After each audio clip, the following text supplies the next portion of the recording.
Avec Hachem, on continue aujourd'hui le Chok HaEmuna. On est le 2 Cheshvan.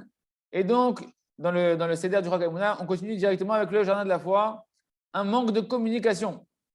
Il se trouve donc un homme qui ne cherche pas les allusions que Kadosh Baruch Hu lui fait. C'est-à-dire que Kadosh Baruch Hu lui fait des allusions sans cesse et lui, il ne réfléchit pas dans tout ce qui se passe dans sa vie. Où est-ce qu'Hachem veut le diriger? Dans quel chemin on le conduit? Alors, cette personne-là, concrètement, on peut dire que tout simplement, il vit sans communication avec Kadosh Baruch Hu. Du ciel, on essaie de le conduire dans un certain chemin pour son bien-être à lui. Et lui, il s'entête de vouloir aller dans un autre chemin. On l'arrête, on lui met des stops. Des fois, on le bouscule. On peut même le frapper pour l'orienter dans le bon chemin. Et lui, il s'entête. Non, je veux aller dans mon chemin à moi, que je pense qu'il est bien pour moi. Et comme ça, une personne elle peut passer des jours et des jours dans la difficulté, dans l'amertume. Et il s'étonne après pourquoi ça ne va pas dans sa vie. Celui qui s'entête de vouloir aller après, c'est les désirs de son cœur, les choses qui sont contraires à la Torah, que Dieu nous en préserve. Alors, c'est évident qu'il va recevoir énormément de coups dans sa vie, des coups qui vont être difficiles dans sa vie. Pourquoi? Parce qu'il n'est pas lié à ce que Kadosh Baruch Hu il veut de lui. Et il cherche sans cesse à remplir les désirs de son cœur et ses imaginations et ses fantasmes. Et il est tellement préoccupé d'aller d'après ses plaisirs à lui qu'il n'est pas prêt, il ne prend pas le temps de tendre l'oreille et de prêter attention et de chercher à comprendre quelles allusions Hachem lui fait dans sa journée, dans sa vie, pour le conduire dans le bon chemin. C'est pourquoi cette personne-là, comme il ne fait pas attention aux allusions d'Hachem, on est obligé des fois de le frapper des coups des fois durs pour le réveiller de son erreur dans laquelle il vit. Mais le Rav nous dit, même les gens qui sont déjà dans le chemin de la Torah, même ceux qui étudient la Torah, si cette personne-là, elle s'entête dans sa vodat Hachem, dans son service divin, de vouloir servir Hachem, que comment lui comprend, que comment lui, ça lui sent bien à ses yeux, que comment lui, son cœur, il désire, ses ambitions personnelles, sans chercher à être attentif, qu'est-ce qu'Hachem, il me fait allusion dans mon chemin de la Torah? C'est-à-dire qu'il va s'entêter dans un certain objectif. Et dans le ciel, on lui dit, non, ce n'est pas ça ta mission, il faut que tu changes tu as des difficultés, on te met dans un autre chemin, on veut te mettre dans un autre chemin. Lui, non, il s'entête. Il se bat pour rester dans son chemin dans la Torah dans lequel il a envie. Et il ne cherche pas à demander à Kadosh Baruch Hu, dans son chemin de la Torah, il ne demande pas à Kadosh Baruch Hu, Hachem, qu'est-ce que tu veux de moi dans la Torah Akdosha? Comment tu veux que je te sers dans la Torah Akdosha? Et il ne demande pas comme David Ameler, que dans Tehillim, David Ameler, il dit à Hachem, conduis-moi dans ta vérité, pas ma vérité à moi, conduis-moi dans ta vérité à toi.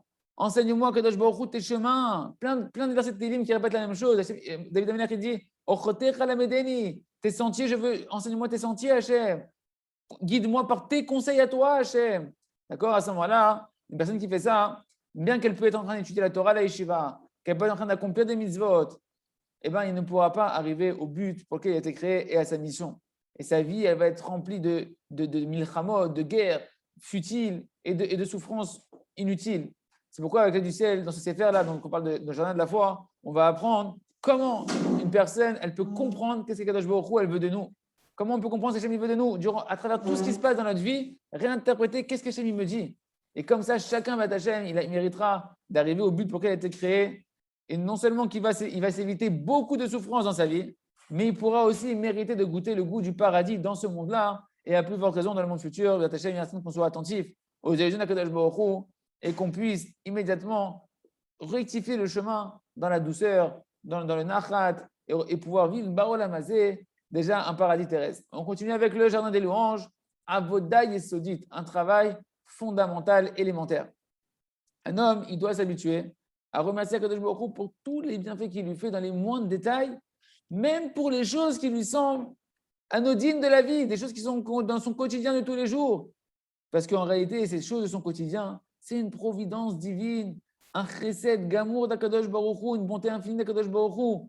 Et grâce à ça, si tu t'habitues à remercier Hachem sur les détails de ta vie de tous les jours, la émouna, elle va rentrer en toi. La reconnaissance, elle va remonter profondément dans ton cœur.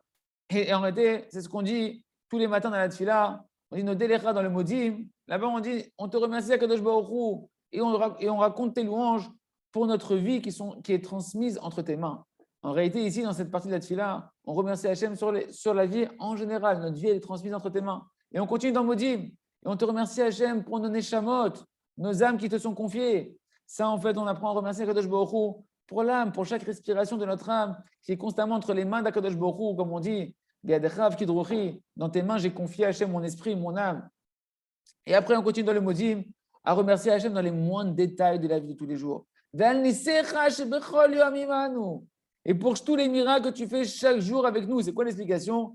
Que chaque jour, Akadosh Baruch Hu, il fait des nouveautés, des nouveaux miracles à l'homme. Chacun, on a tous les jours des nouveaux miracles d'Akadosh Baruch Hu. Et nous, maintenant, on se doit de chercher et de trouver chaque jour les miracles qu'Hachem fait avec nous, de remercier Akadosh Baruch Hu dessus, de les marquer dans un cahier pour s'en souvenir et constamment remercier sur tous les bienfaits qu'on aura marqués, qu'on a conscience qu'Akadosh Baruch Hu nous fait. Et après, on continue dans Modim et on dit là-bas, et pour tous les prodiges et tous les bienfaits que tu nous fais à chaque instant, Hachem, le soir, le matin, l'après-midi, sur ça, je vais te remercier. C'est quoi l'explication? C'est qu'à chaque instant, en réalité, il y a de quoi remercier Akadosh Baruch Hu. Et on doit s'éduquer, on doit s'habituer à remercier Hachem sur chaque détail de la vie, à chaque instant véritablement. Et ne pas croire que tous les bienfaits de la vie, en réalité, c'est quelque chose qui est naturel, qui est indu. Ça n'est pas dû. Tu dois ressentir, tu dois savoir que tout ce que tu utilises dans ce monde-là, tout ce que tu vis dans ce monde-là, à chaque détail que tu utilises, c'est qu'une bonté gratuite d'Akadosh Baruch Hu qui t'a offert dans sa providence individuelle. Car un homme, il doit vivre la vérité. C'est quoi la vérité? Tout appartient à Hachem.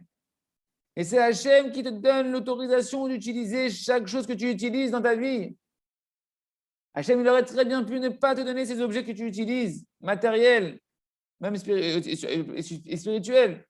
Ou bien il aurait pu faire en sorte qu'il te les a donnés, mais que tu es impuissant de les utiliser. Quand on voit des gens des fois qui ne peuvent plus, ils sont handicapés, ils ne peuvent plus utiliser les objets qui les entourent. Et donc, c'est quelque chose de clair, d'évident, qu'une personne qui utilise un objet qui appartient à quelqu'un d'autre, il doit le remercier ou pas? Bien sûr que oui, tu vas le remercier. Ce n'est pas à toi l'objet. Tu as emprunté un objet à quelqu'un, tu l'utilises, tu lui dis merci. Eh bien, c'est évident que tu dois remercier Akadosh Baruch Hu, que lui, c'est le propriétaire de tous les objets de ce monde-là. Et un homme qui ne remercie pas Hachem quand il utilise un objet, que ce soit une chaise ou une table, de la lumière, de l'électricité, de l'eau, un vêtement, c'est parce qu'il pense et qu'il ressent que ça lui appartient. Et donc, dans cet élément-là, on vit avec de l'hérésie et avec du mensonge. C'est pourquoi, à chaque fois qu'on va utiliser quelque chose, une chaise, une table, n'importe quoi, ta voiture, ton ordinateur, ce que tu veux, un verre, eh ben, on se doit de se rappeler très clairement que c'est Hachem qui me l'a donné et de remercier Hachem sur ça dans le détail.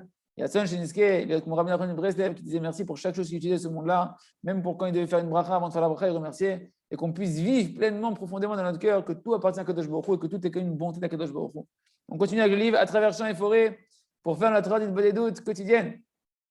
À Ben Haoev, l'enfant qui aime son père, ou l'enfant qui est aimé par son père. Tout père ou mère, chaque parent, si jamais il avait son enfant qui venait le voir tous les jours, et qui lui disait tous les jours, merci papa, merci maman pour tout ce que tu me donnes, et que tu demandais pardon tous les jours, tes enfants ils te demandaient pardon tous les jours sur chaque chose qu'ils ont fait de pas bien, et qui te demandaient, tes enfants, de les rapprocher, de les renforcer, de pouvoir écouter ta voix. Ton fils il dit, papa, je veux faire ce que tu veux, aide-moi à faire ce que tu me demandes. Et que tu vois que cet enfant-là, tous les jours, il s'introspecte sur toutes ses actions, s'il essaie de bien comporter, pas bien comporter. Est-ce qu'un tel enfant, tu vas le punir? Mais c'est évident que tu ne vas pas le punir. C'est pourquoi celui qui veut être comme cet enfant-là, qui aime véritablement son père, il doit fixer tous les jours au moins 1 heure d'Hitbod des doutes, au moins 1 heure où il se retrouve seul dans une chambre, dans une forêt, dans un champ. Et là-bas, il va déverser ses paroles à Kadosh Baruch Hu avec des arguments, avec des paroles qui vont trouver grâce, des paroles qui sont agréables. Et il va demander, il va supplier à Kadosh Baruch Hu qu'il le rapproche de son service véritablement. Et lui aussi, il doit là-bas se juger lui-même. Comme c'est marqué que chacun, il doit juger ses actions. C'est-à-dire qu'il va juger s'il s'est bien comporté dans chaque pensée, chaque parole, chaque action qu'il a pu faire, si c'est comme ça qu'il devait se comporter ou pas comme ça qu'il devait se comporter. Et sur chaque chose qui s'est bien comportée, il va se réjouir, il va remercier Akadosh Baruch Hu qui lui a donné la force de bien se comporter. Et pour chaque chose qui ne s'est pas comportée comme il fallait, il va reconnaître son erreur, il va demander pardon, il va exprimer des regrets, il va prendre sur soi de réparer ses actions et de ne pas recommencer dessus. Et comme ça, en réalité, on doit s'habituer de vivre chaque jour de notre vie. Chaque jour, tu dois t'habituer à te juger sur tout ce qui s'est passé depuis l'heure de Hitbod des doutes de hier, l'heure d'introspection d'hier, jusqu'à l'heure de Hitbod des doutes d'aujourd'hui. Et comme ça va retirer celui qui veut savoir une ségoula pour ne plus avoir peur, de ne plus être angoissé dans la vie, et bien qu'il fasse une heure d'Hitbod des doutes. Parce que quand tu fais ton heure d'Hitbod des doutes, ça va retirer de toi toutes les peurs et toutes les souffrances. Pourquoi? Parce que c'est marqué à plusieurs endroits de nos sages. Les mémoires bénis qui nous disent, lorsqu'il y a un jugement en bas, lorsque toi tu te juges tout seul en bas, tu fais ton propre jugement en bas, tu t'introspectes, alors il n'y a plus de jugement dans le ciel, il n'y a plus de rigueur dans le ciel. Et on ne t'envoie plus de souffrance depuis le ciel, on ne t'envoie plus de souffrance pour te réveiller à faire tes chouvas, puisque toi-même, tu te réveilles. C'est-à-dire, qu'on puisse être comme cet enfant qui aime son père et qui est aimé et qui est chéri par son père, de chercher à se réveiller par nous-mêmes, de vivre une vie douce, une vie agréable dans laquelle il n'y a aucune souffrance, aucune crainte, parce qu'on n'a plus besoin de nous éveiller par des souffrances à la tchouva vu qu'on fait teshuva tous les jours. On continue avec le livre Gan HaChochma, le journal de la sagesse, le commentaire sur le conte du sage et du simple. Donc voilà que le Chacham, il est parti, il a continué à avancer son aventure et il a vu des gens qui travaillaient dans des magasins de vêtements, de vestimentaires, qui se promenaient dans le marché. Et eux, ils ont l'habitude de marcher comme ça, avec leurs habitudes, avec toutes sortes de vêtements qui sont agréables, qui sont avec des chapeaux bizarres, des chaussures qui sont sympathiques, avec des chaussures pointues, toutes sortes de vêtements qui sont avec des fantaisies, etc. Et lui, comme il était très intelligent, qui était très vif, très aiguisé dans son esprit, ça lui a plu à ses yeux et il a trouvé que c'était quelque chose d'agréable. Maintenant, on peut voir de manière très claire et très concrète comment en réalité, qu'est-ce qui guidait le Chacham durant tout son chemin, le sage? C'était que la superficialité, que les choses qui sont extérieures. Parce que dès qu'il a vu ses employés des magasins de vêtements qui étaient habillés comme des mannequins, avec toutes leurs sortes de vêtements spéciaux qu'ils avaient sur eux, et bien directement ça a plu à ses yeux. Comme il a dit Rabbi Nachman, c'était droit à ses yeux. Et alors, qu'est-ce qui se passe? Qu'est-ce qui te guide dans ta vie? Ce qui est beau à tes yeux? Et qu'est-ce qu'il en est avec ce que Baruch Hu, il pense de toi? Qu'est-ce qu'Hachem il pense qui est bien? Pourquoi le Chacham il n'a pas pensé? Est-ce que c'est droit aux yeux d'Hachem? Est-ce que c'est bien aux yeux d'Hachem de prendre ce chemin-là ou pas? Et on peut encore prêter attention ici encore que Rabbi Nachman il a écrit sur le Chacham qu'il était quelqu'un de très intelligent, de très aiguisé, pour nous dire quoi? Qu'en réalité il est en train de se moquer de ça. Rabbi Nachman il est en train de prendre ça en dérision. Parce que quelle intelligence il y a dans ça? De quelqu'un qui conduit sa vie d'après ce qu'il voit avec ses yeux, qui est séduit par la beauté extérieure des choses, comme des mannequins, etc. Est-ce que ça fait référence à l'intelligence? Comme Shlomo Amelech, il a dit, le plus sage de tous les hommes. Mensonge et la grâce, vanité et la beauté. Donc tu vois qu'en réalité, la vraie vérité, la vraie chokma, c'est de dénigrer la beauté extérieure, de dénigrer la grâce extérieure. Et donc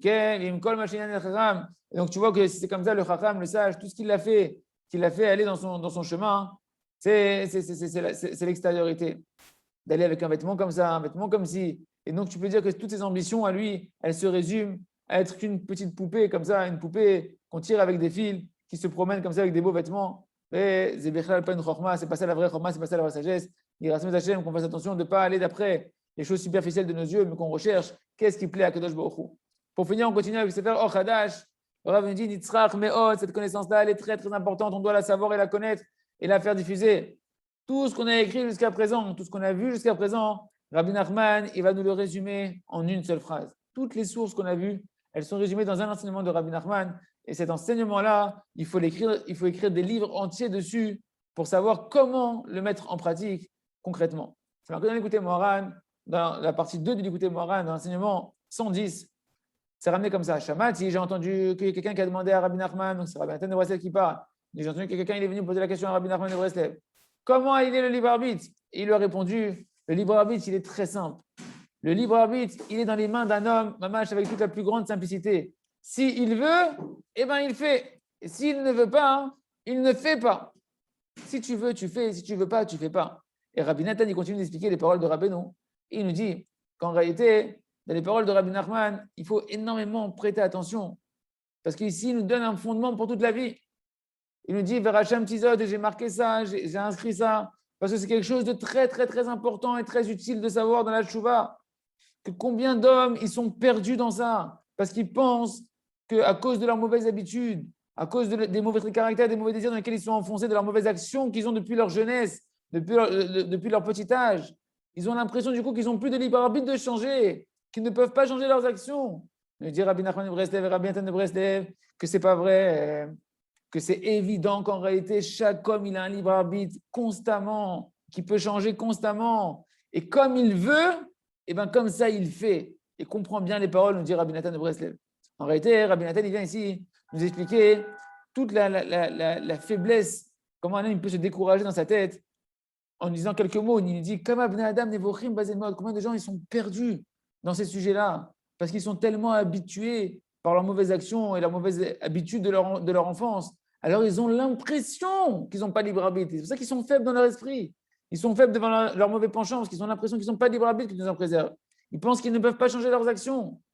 Écoutez bien comment ça devient clair maintenant. Pourquoi est-ce qu'ils pensent qu'ils n'ont pas de libre arbitre? Parce qu'ils pensent que l'essentiel du libre arbitre est dans les actions. Et comme maintenant ils voient que leurs actions, ils n'arrivent pas à les changer, parce qu'ils sont très habitués dans leurs mauvaises actions, alors ils abandonnent la volonté de changer. Or, la volonté, c'est ça le vrai libre arbitre. C'est ça leur vrai libre arbitre. Et donc, dans cette petite phrase-là, très courte, Rabbi Nachman il répond à tout le monde, à toutes les questions et à tous les embrouillements que tout le monde peut avoir. Le libre arbitre, il est dans les mains d'un homme avec toute la plus grande simplicité que ça incombe. Si tu veux, tu fais. Si tu ne veux pas, tu ne fais pas. En réalité, tout est dans la volonté. Rabbi Nachman, il nous éclaire les yeux de comprendre que le libre arbitre d'un homme, de chacun d'entre nous, peu importe le niveau dans lequel tu es, c'est la volonté. Lorsqu'un homme, il pense que son libre arbitre est dans l'action, alors il se désespère. Parce qu'il voit qu'il n'arrive pas, ce n'est pas dans sa force de pouvoir changer certaines choses, de ses mauvais traits de caractère, ses mauvais désirs et ses mauvaises habitudes. Il a l'impression qu'il n'a pas de libre arbitre, parce qu'il a mis son libre arbitre dans les actions. Tandis que lorsqu'un homme, il sait que son libre arbitre, c'est dans la volonté, alors on ne peut plus le déprimer, on ne peut plus le décourager, parce que sa volonté est constamment entre ses mains. Tu peux bouger ta volonté constamment. Et qu'en réalité, tu as un libre arbitre du coup constant. Sur chaque chose, tu peux toujours vouloir changer. Et si tu désires véritablement et tu mérites de vouloir, alors tu pourras, avec l'aide du ciel, passer à l'action pour chaque chose. Et tu pourras arriver à atteindre tous les niveaux sans aucune limite.